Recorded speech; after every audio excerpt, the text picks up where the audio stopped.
Hello বন্ধুরা, কেমন আছেন সবাই? আশা করি সবাই খুব ভালো আছেন। কেননা চারিদিকে তো খুব বৃষ্টি বর্ষা হচ্ছে। যাক, সবাই ভালো থাকবেন। আর এই কদিন আমি বিশাল ব্যস্ত ছিলাম। আজ এক সপ্তাহের উপরে 10 দিন খুব ব্যস্ত ছিলাম। যেহেতু রথযাত্রা ছিল, রথযাত্রার সময় মন্দিরে, ইস্কন মন্দিরে যেখানে আমি যাই, সেখানে প্রত্যেক দিন প্রোগ্রাম ছিল। দুবেলা করে, সকালে বিকালে দুবেলা করে, মানে সকাল সন্ধ্যা করে প্রোগ্রাম ছিল। খুব সুন্দর সময় কেটেছে, খুব সুন্দর সময় দিয়েছি ওদিকে আমরা, যার জন্যে ফোনে বেশি সময় দিতে পারিনি।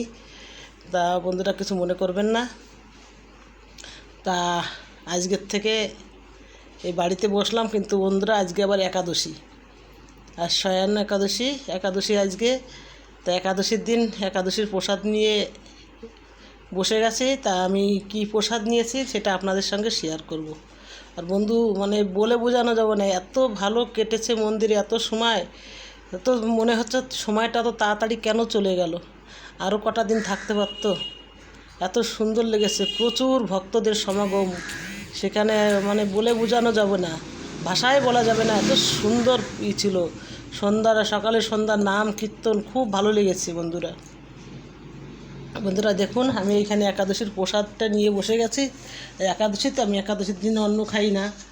দেখুন, এখানে আমি একাদশীর প্রসাদ নিয়ে বসে গেছি। এখানে নিয়েছি সাবুর পোলাও করেছি, বাদাম আর আলু দিয়ে করেছি সাবুর পোলাও। সাবুটা একাদশীতে খাওয়া যায়, কোনো ছোলা জাতীয় জিনিস, কোনো গম জাতীয় জিনিস এগুলো কিছু খাওয়া যায় না। তবে একটু সাবুর পোলাও করে নিয়েছি। এখানে এই একটা আম না, এটা কিন্তু হাফ আম, একটা বড় আম, তার থেকে হাফ আমি আম কেটে নিয়েছি।